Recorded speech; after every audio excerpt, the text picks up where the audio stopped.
वैसे तो समंदर और तूफानों का रिश्ता बहुत पुराना है। समंदर के किनारे रहने वालों के लिए तूफान कोई नई चीज़ नहीं है। तूफान आने से पहले मछुआरे समंदर छोड़ के भागते हैं और तट पर रहने वाले लोग सुरक्षित स्थानों की ओर चले जाते हैं। तूफान अपने साथ तबाही लाता है और इन तूफानों के दिए गए जख्म बहुत धीरे धीरे महीनों में भरते हैं। लेकिन इस असामी तूफान में कुछ ऐसा हुआ जो किसी ने सपने में भी नहीं सोचा था कि ऐसा भी हो सकता है। जो कभी नहीं हुआ वो हो सकता है। 10 मई 2022 का दिन है।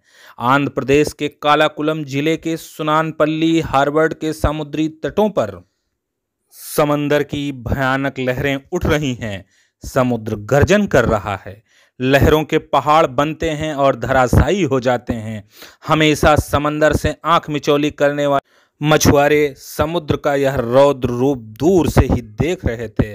अक्सर इन लोगों को कभी कभी बहकर आई बोट वगैरह इस समुद्री तूफान में मिल जाती थी। आज भी इनके मन में कुछ ऐसा ही था, लेकिन जब वो समुंदर को ध्यान से देखते हैं तो कुछ ऐसा नजर आता है कि दोनों के होश उड़ जाते हैं। चेहरे का रंग फीका पड़ जाता है, धड़कनें तेज सी हो जाती हैं।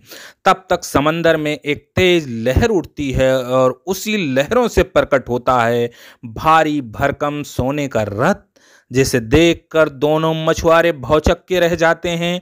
दोनों के दिमाग ने काम करना बंद सा कर दिया, लेकिन उस रथ की चमक ही ऐसी थी कि दोनों के चेहरे खिल जाते हैं और बिना कुछ देखे उफनाते समंदर में दोनों मछुआरे कूद पड़ते हैं और रथ के पास पहुंचते ही उसे प्रणाम करते हैं। रथ भी मानो इन लोगों से मिलने के लिए बेताब हो रहा है। दोनों लोग आपस में बिना बात किए उस रथ को खींचने लगते हैं। अब रथ काफी बाहर आ चुका है और दूर से ही दिखाई दे रहा है। इसी बीच तीसरा शख्स भी पानी में कूदता है और रथ को प्रणाम करता है और तीनों लोग उसे किनारे लाने का प्रयास करते हैं। और देखते ही देखते बहुत सारे लोग इकट्ठा हो जाते हैं। तब तक किसी ने मरीन पुलिस को इसकी सूचना दे दी और मरीन पुलिस भी मौके पर पहुंच जाती है। पुलिस लोगों की मदद से उस रथ को किनारे तक पहुंचाती है और लोगों की भीड़ बढ़ती जाती है। और यहीं से शुरू होता है चर्चाओं का दौर। जितनी मुंह उतनी बातें। देखते ही देखते ये खबर पूरे इंडिया में वायरल हो जाती है कि समंदर से निकला सोने का रथ।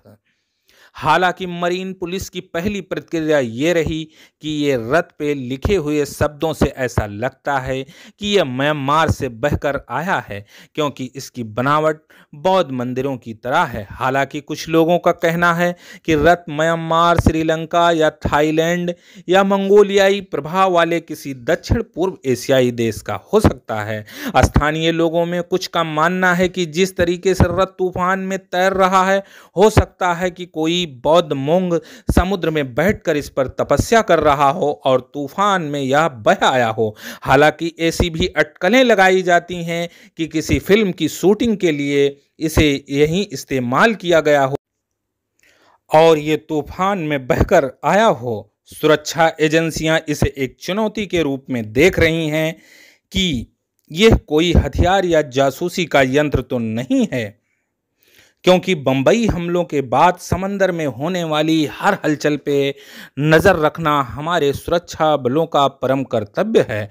हालांकि कुछ लोग यह भी कहते नजर आ रहे हैं कि यह रथ कहीं से बन के किसी बोट से कहीं जा रहा था और तूफान की चपेट में आ गया हो। हालांकि इस वक्त ये रथ पुलिस के कब्जे में है और पुरातत्व विभाग और सुरक्षा अधिकारी इसकी जांच में लगे हुए हैं। वहीं कुछ स्थानीय लोगों का कहना है कि जिस तरह से समुद्र मंथन के बाद अमृत निकला था, वैसे ही यह सोने का रथ पाताल से पृथ्वी पर आया है और इसकी पूजा होनी चाहिए। हालांकि रथ पर पड़े 1/1/2022 की तारीख और उसके सोने का न होने की पुष्टि होने के बाद लगभग ये तय हो गया है कि यह रथ अलौकिक नहीं है और यहीं से कहीं से बह के आया है। इस रथ का निर्माण जल्दी ही और सोने जैसे पेंट से किया गया है। जैसे जैसे वक्त बीतेगा, जांच आगे बढ़ेगी और इस रथ के रहस्य से पर्दा भी हट जाएगा, ऐसा मानना है कालाकुलम प्रशासन का। रथ तो समुद्र तट से हट गया है, लेकिन लोग इस उम्मीद से उस तट पर रोज इकट्ठा होते हैं कि किसी लहर के साथ आश्चर्यचकित करने वाली कोई दूसरी चीज भी बहकर आएगी। आगे क्या होगा ये तो वक्त ही बताएगा। आपको ये रिपोर्ट कैसी लगी कमेंट बॉक्स में जरूर बताइएगा।